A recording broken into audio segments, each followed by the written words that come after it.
안녕하세요. 오늘도 제 목 상태가 좋지 않아서 AI로 대체하겠습니다. 오늘 말씀드릴 주제는 솔라나이고요.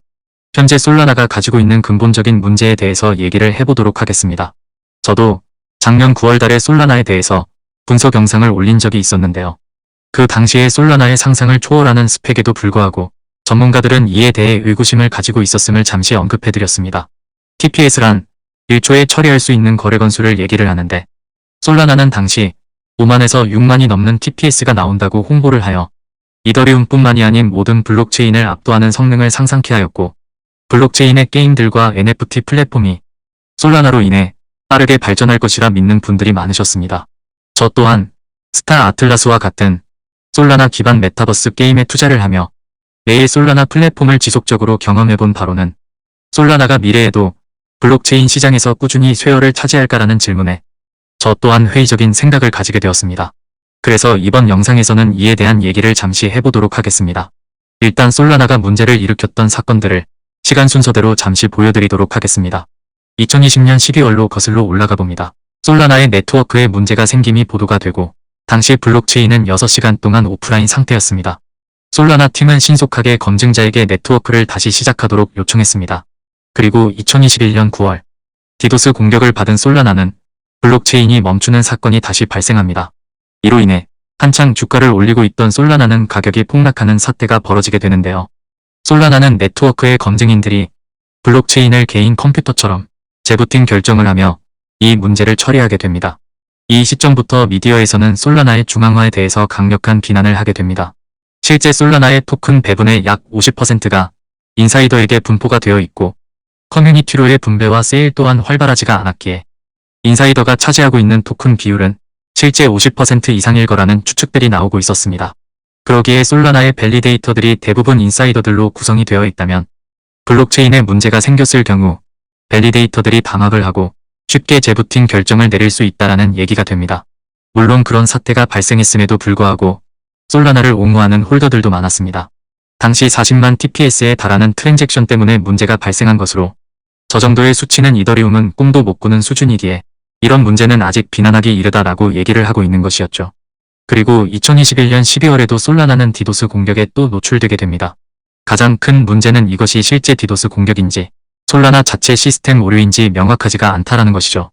이 시점부터는 솔라나가 속도에만 치중한 나머지 보안성과 안전성 설계가 너무 허술하다라는 주장들이 나오기 시작합니다. 베리빗의 CEO이자 초창기 비트코인 채굴자로 유명한 로이 머피는 트위터를 통해 솔라나가 다시 충돌했으며 현재 오프라인 상태입니다. 엔지니어는 시스템 재부팅을 검토하고 있습니다. 진심으로 솔라나 이것은 똥같은 존재입니다. 라고 강하게 비난을 하였습니다. 그리고 2021년 1월 초에 디도스 공격이 다시 들어오게 되고 4시간 동안 멈추는 사건이 발생합니다. 물론 이 문제는 단순 트래픽 장애인지 디도스 문제인지 불분명하게 기사화가 되어가고 있습니다. 그리고 1월 말에는 48시간 동안 블록체인이 다운이 되면서 솔라나 기반 대출 플랫폼들을 이용하던 사람들은 큰 손해를 보게 됩니다. 안타깝게도 솔랜드와 같은 대출 플랫폼에서 솔과 같은 담보 자산으로 대출을 받은 솔라나 네트워크 사용자는 블록체인이 작동을 할 수 없었기에 솔라나 디파이 시장이 붕괴되는 동안 자산을 저장할 수 없었고 전면적으로 대규모 청산이 발생했고 사용자는 손실을 감수해야 했습니다. 파이프의 설립자이자 CTO 잘라 알라라퀴아는 트위터를 통해 이렇게 말합니다. 솔라나가 약 48시간 동안 다운되었음을 모두 인정할 수 있습니까? 솔라나 대출 상환을 100번 넘게 시도했지만 실패했습니다.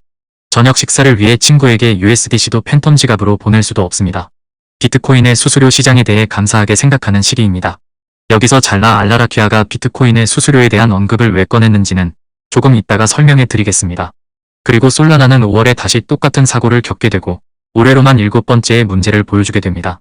사이버 캐피탈의 창립자 저스틴 본스는 트윗에 이런 글을 올립니다. 저는 솔을 지지하지 않습니다. 위험 신호가 너무 많습니다.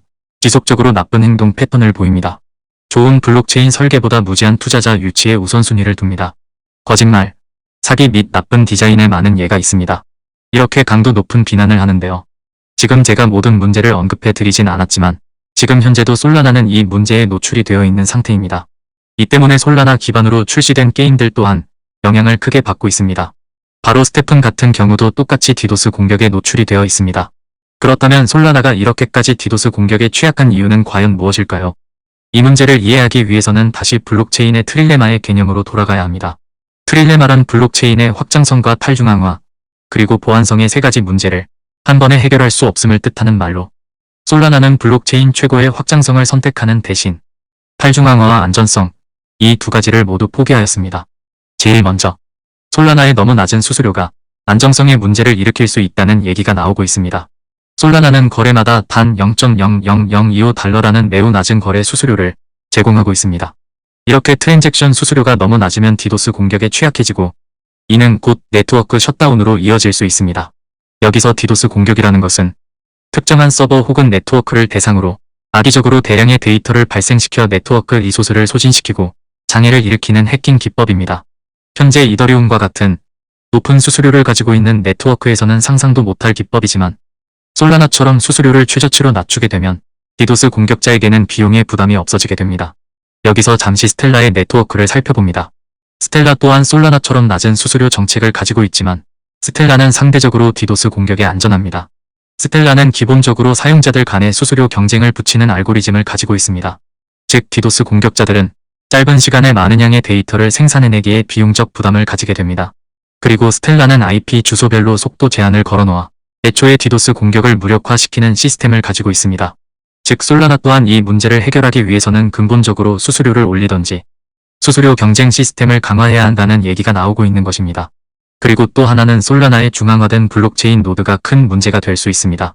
노드는 블록체인에서 거래 유효성 검증 역할을 하는 부분으로 노드가 너무 많으면 안정성은 강화가 되지만 속도가 느려지는 단점이 있고 노드가 너무 적으면 속도는 빨라질 수 있지만 안정성에 취약해지는 성격을 가지고 있습니다. 솔라나의 노드는 현 메이저 블록체인 시장에서 가장 중앙화되어 있다라는 평가를 받고 있었기에 적은 노드로 분산화가 미흡한 상태에서 트랜잭션 부하가 발생하게 되면 시스템 자체가 멈춰버릴 수 있는 리스크를 가지고 있는 것입니다. 그런데 이 노드조차 솔라나의 인사이더로 구축이 되어 있기에 시스템에 문제가 생길 때마다 일방적으로 결정하고 진행해버리는 모습을 보여줬던 겁니다. 최근에 솔라나의 중앙화를 큰 리스크로 보여주는 예가 또 한 번 미디어에 흘러나왔습니다. 솔라나의 디파이 플랫폼인 솔랜드에서 발생한 이슈인데요. 디파이 플랫폼이란 그 누구도 중앙화된 컨트롤을 행사할 수 없음에도 불구하고 최근 솔라나 가격이 급락하면서 솔랜드에서 대규모 강제 청산 가능성이 커지자 큰 비중을 담당하고 있던 고래의 지갑을 통제해버리는 사건까지 발생하게 된 겁니다. 물론 후폭풍이 거세지자 여론을 신경 쓰어 다시 이 부분을 정정하였으나 이를 어떻게 받아들여야 할지 저로서도 난감한 상황이긴 합니다. 현재까지 솔라나의 상황을 지켜봐온 바로는 앞으로도 네트워크의 문제와 중앙화의 이슈는 지속될 것 같다라는 생각이 들었고 솔라나 외에도 타 블록체인에서의 레이어 2 기술이 점점 가속화됨에 따라 솔라나가 현 시장에서 쇄혈을 점점 잃어가지 않을까 의심마저 들고 있습니다. 우리는 이 솔라나 사태를 통하여 어떤 교훈을 얻고 있습니까? 이번에 미루어진 카르다노의 바젤 하드포크 연기 이슈는 모두 잘 아실 겁니다. 카르다노는 하스켈이라는 구축하기 힘든 함수형 언어로 프로그램을 개발하고 있고 매 업데이트 때마다 스트레스 테스팅을 진행하여 굳이 강조하지 않아도 되는 버그를 다 들춰내어 업데이트를 연기하는 프로젝트로 유명합니다. 우리는 지난 시간 동안 테라와 솔라나 같은 중앙화되어 있지만 순간적인 결과치를 쉽게 만들어낼 수 있는 네트워크에 환호해 왔습니다. 그것이 비록 블록체인의 탈중앙화 정신에 크게 위배되고 있다는 것을 인지하고 있다 하더라도 당장 거래소에서 취할 수 있는 수익성에만 중점하여 블록체인을 평가하고 있었던 건 아닌지 반성하게 됩니다. 이번 테라 사건과 이더리움의 셀시우스 등의 사건 등을 통해서 디파이 시장의 치부가 적나라하게 드러났으며 조그마한 시스템적 약점도 디파이 시장에서는 공격받고 무너질 수 있음을 배웠습니다. 솔라나 또한 이 중앙화 문제를 처리하지 못하고 안전성을 개혁해내지 못하면 얼마든지 디도스 공격의 시스템은 멈춰버리고 디파이 시장은 위협받을 수 있습니다. 블록체인을 투자함에 있어서 진정성 있게 개발을 진행하고 있는 프로젝트를 찾는 것, 앞으로는 그것을 분간해내는 능력이 가장 필요한 시대가 올 거라고 생각하며 이 영상은 여기서 마치겠습니다. 시청해주셔서 감사합니다.